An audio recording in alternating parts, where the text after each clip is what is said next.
Today on Garage Q, we turn this nasty desk into, bam, these two awesome cabinets. Let's get to it.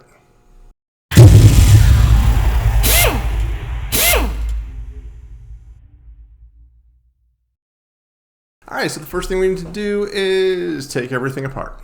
I've let this corner get a little ratty, so it's kind of a horizontal surface to throw stuff that's going to go in the house, or I throw stuff down when I come into the garage, and anyway.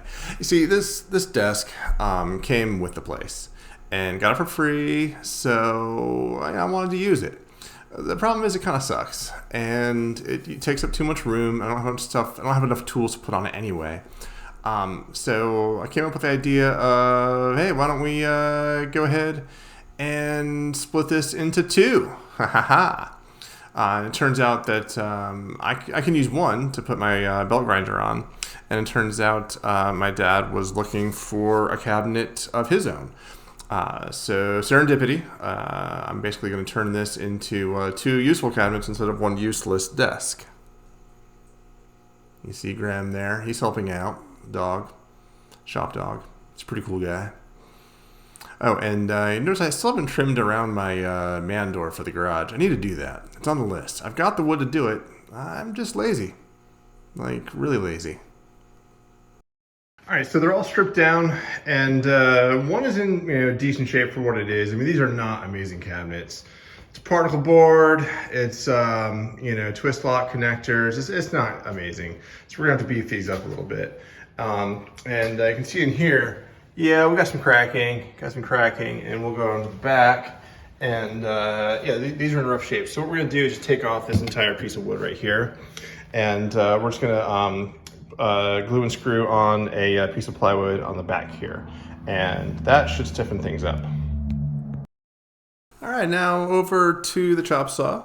Just got some scrap lumber laying around. This is just stuff I took off my scrap pile, and just cutting it to the width of the top. I don't know if you noticed, but there was not a lot of support underneath the countertop for putting stuff on it, and I think it left it kind of weak. Okay, so we're going back to the cabinet here, taking off that janky back end. It was in rough shape. So you can see I'm going to bust out the sander here in just a second. And gluing wood to like this horrible laminate veneer probably isn't the best use for wood glue. But hey, you do what you have to. And I am going to be screwing it together too, so it's going to have some mechanical backup. And just throwing in some more slats here, that scrap lumber I cut up earlier over on the chop saw. So now it's over to the table saw. It is time to cut out the backs for these guys. And wouldn't you know it, I have this awesome mobile table saw. And I forgot to, disable the caster, so it started moving as soon as I started cutting, and that didn't feel very safe, so I stopped, turned, basically put down the caster leg, and then I was able to run the pieces through.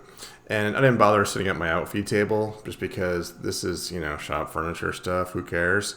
So, and you'll also notice that I initially made the wrong cut. I made it a bit too wide, so I had to run through again. No big deal there. So now, throwing on the plywood onto the back of the cabinet. This will prevent it from racking, give it all sorts of strength.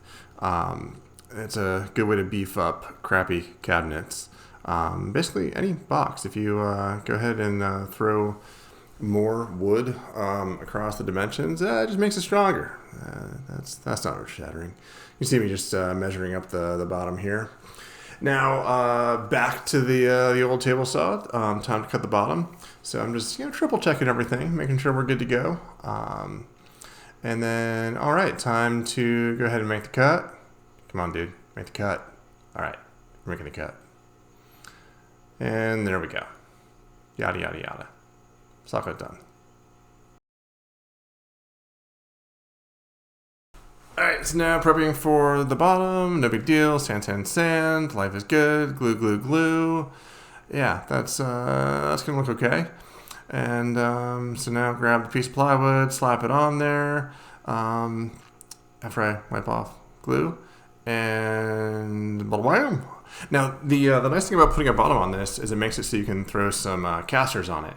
And number one rule of shop organization is put it all on casters if you can. It makes it way easier to reconfigure, pull things out for cleaning, all that sort of thing. Just make moving easier. I don't ever plan on moving, but you never know. So it does make that a little bit easier for ever to come up. All right, so this thing's way more skookum now. This is oh my gosh, like you can do stuff, and this thing does not flex. Before it was a little rattly trappily. So now we just need to cut the cabinet or the laminate countertop and fix that, and we're good.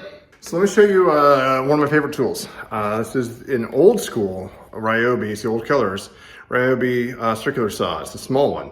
And oh my God, I use this thing all the time. It is so freaking handy. I have a full-size corded circular saw and I do not use it much.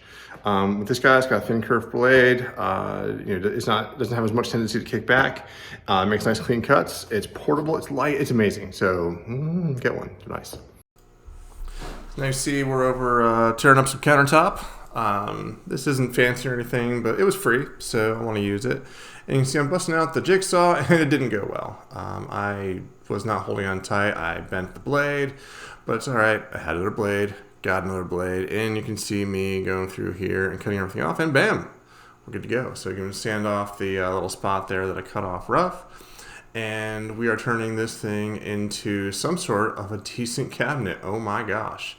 This thing is starting to look finished. And just screwing the top on, no big deal.